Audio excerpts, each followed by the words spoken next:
बिस्मिल्लाहिर्रहमानिर्रहीम। मेहमान नवाज में आपको खुश आमदीद। आज मैं आलू गोभी बनाने जा रही हूँ डिफरेंट तरीके से और बहुत मज़ेदार बनने जा रही है ये आलू गोभी।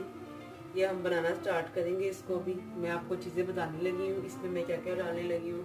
इसमें मैंने प्याज ली है, एक मीडियम बड़ी प्याज ली है मैंने, उसको ग्राइंड की है। 2 टमाटर मैंने बड़े लिए हैं, उसको ग्राइंड किया है। पिसा हुआ धनिया लिया है, 1/2 टेबल स्पून। 1 टेबल स्पून मैंने नमक लिया है। 2 टेबल स्पून मैंने मिर्चें ली है पिसी हुई, और चिकन पाउडर लिया है मैंने 1 टेबल स्पून। सब्ज़ धनिया है, और ये गोभी है, गोभी मैंने बनाई है। आलू है, और ये डंडल है।